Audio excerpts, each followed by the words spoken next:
Hey everybody, what is going on and welcome back to the channel. Tuesday video, as always, means parts. I have a pretty cool part that's going to be going on the Camaro, amongst a few other things. Not going to be in this video, I'm just going to be focusing on the one big thing. But enough talking, I'm going to explain as I show you guys.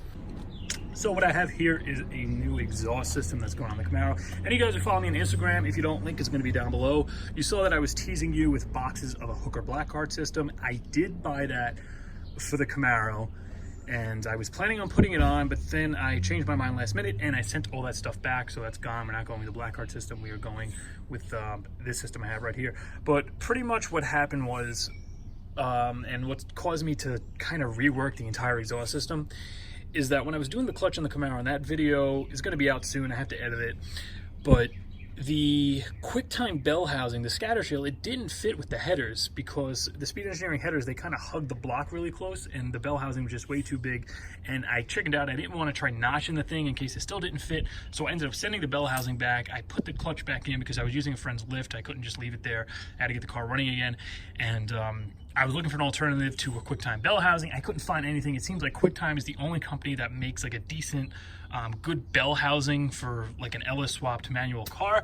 So I was pretty much stuck with that bell housing. I just had to make it work. So after doing a little research, it seemed like the Hooker system was going to be the easiest way to get that bell housing to fit, because the way the Hooker headers are designed, they kind of hug the frame rail over to the side, whereas the Speed Engineering kind of like come in like that. The Hooker ones are like that. So it seemed like it was going to allow the bell housing to fit. So I went, I ordered that, I ordered the motor mounts, I ordered their cross member, the whole exhaust system, their 1 7/8 inch headers, the whole 9 yards basically to get that system to fit. And as I did that, the only thing that I was kind of questioning was the flow, because that system uses dual 2.5 inch pipes. So I wasn't sure as I get up there in the power range, because I'm trying to go for 9s with the Camaro. I would love to break 999. I know I'm going to probably need more power, and it's going to need some tweaking, torque arm, a lot of stuff, but I'm definitely going for it. I'm not going to stop till we at least hit that mark. I know obviously a lot of you guys are going to tell me, oh yeah, you want to run 9s, put an auto in and get rid of that manual. I'm not getting rid of the manual. I don't care how much money I got to spend, or how much crap I got to break, or how much power I have to add.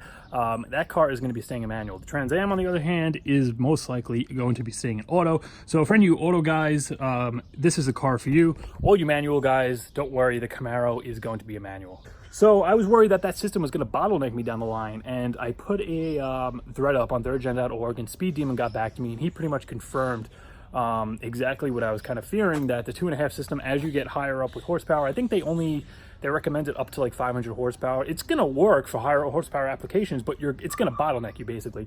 And I didn't want to spend all this money on this exhaust system just to have that happen later on, and I got to like swap it out. And I decided I just wanted to do it right the first time, and he actually recommended this Mufflex system, which any of you guys who are familiar with Matt Walter, he has the, I think it's a 91 RS, and he converted it. He took the ground effects off, and it looks like a sport coupe.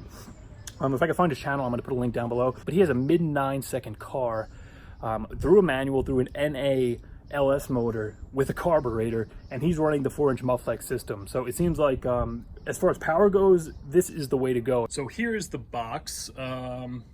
Yeah, there's nothing in there because the exhaust system is over here. So I got this from Mufflex. It costs $675 with shipping, which is a little expensive, but you know, a lot of exhaust systems for these cars are that price.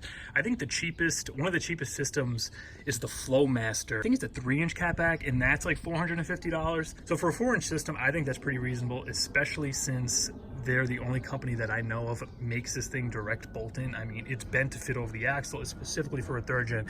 And take a look at the size of these pipes. This is full 4-inch. You can see it's pretty much the exact setup I have now, except this is a Magnaflow muffler where I have the SLP. It's still the single outlet, kind of hidden. It's going to be tucked away under the bumper. And I just love the look of this system. When I was younger and I first got the car, I put like a Hooker, I think it's an aero chamber. It's the one with the Summit tells that it has 2 outlets on each side. It was like the cheapest system you could get. I think it was like 380 bucks or so. And I put that on there, and that was kind of one of the only systems I liked as far as the pipes went. But as I got older, I found myself just liking the simplicity and the look of just the single outlet, you know, tucked up under there, no pipes hanging out the back. So this is going to keep the look I have. It shouldn't be too much louder than what I have now. At least that's what I'm thinking. You know, when you're going for power, you really can't be picky as far as having having it quiet and making power. You know, quiet and making power aren't going to go together. But with this muffler, I think I made the right choice because it is a straight through design. But at the same time, you can see it's a pretty hefty, it has a pretty hefty case, and there's a lot of like fiberglass and stuff in there. Let's take a look at the box here. So you can see there's sound dampening material inside the muffler. The case is relatively large, so it's going to be packed with quite a bit of that stuff. Right now, the SOP that's on the Camaro, like the whole case is like that. It's like a 3-inch pipe. It's not even that big. So there's a good chance, even though it's a 4-inch pipe, this might actually be slightly quieter than the system now. I can't wait to get it on the car. Everything should just bolt right in. You can see they have their name right there on the hanger. That's a pretty nice little touch. And it comes with all the clamps, everything you need pretty much. I'm going to put a link to Mufflex's site in the description. They have a few options as far as the system goes. They have one with the MagnaFlow like I have. They have one with a SpinTech muffler and the one with a Flowmaster. So as I mentioned before, the main reasons why I decided to go and redo the entire exhaust is the scatter shield doesn't fit. I need to get that in there. So instead of using the Holley headers and doing that, I think I'm just going to cut it. I was doing some research on LsxMatt Tech, and it seems like a few guys, they notch it right where, I don't have the QuickTime here to show you guys, but where the flange sticks out, you pretty much just trace it around the pipe and just kind of notch it out. So I'm probably going to end up leaving the headers I have and doing that as far as the bell housing goes.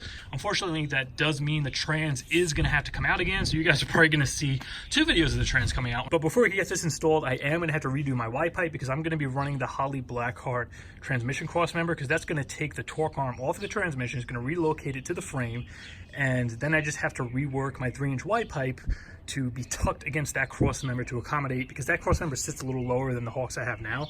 So the Y pipe has to be reworked, and then I'm just going to merge it. I have to pick up a new, if I can't reuse the one I have now, I'm going to pick up a new Flowmaster merge where it goes from 2 3-inches and it merges into the single 4 that's on the Camaro right now. Also, I am working on getting a garage together, so hopefully we'll be working out of there soon. I'm in the process of kind of cleaning it up and stuff. So once that's all done, we're actually going to get around to taking the Camaro apart. We're going to pull the transmission again. Friday's video, it might be the clutch video. If not, it's probably gonna be another Tahoe video. I'm filming this on Sunday right now. I didn't get around to editing yet. I'm not sure which video I'm gonna pick. The clutch video for the Camaro is gonna be more of a time lapse, just because I was using a friend's lift and we wanted to get the thing done in one day. So that's the other reason why I reinstalled it without the QuickTime, because we were kind of strapped for time and I had to do the rear main seal and a bunch of stuff. So we got the thing back together. The car is running and driving, no problem, but I am gonna have to pull it again to get that QuickTime to fit and kind of rework everything. So it's really gonna be nice having the garage where we can kind of take our time, leave the car, you know, off the road, get everything perfect and lined up looking good, get the new exhaust on there. I have new harnesses that are gonna be going in. That's probably gonna be in next week's video, along with a few other parts that came in. I just have to kind of dig them out and make a video on them. But look out for that on Tuesday. There will be more parts coming, don't worry. As for Trans Am episode 4, I believe it is filmed. I just have to edit it. But for now, I think that is going to do it for this video. If you guys want to pick up a hoodie or a t-shirt, I know it's getting warm out, you're probably not going to want a hoodie, so go grab a t-shirt. Link is me on the screen. If you want to go check out some other videos I have on the Tahoe or the Camaro or the Trans Am, link to those are going to be up here as well. But remember, if you guys enjoyed this video, please push out a like, comment, share, subscribe, and I'll see you on Friday.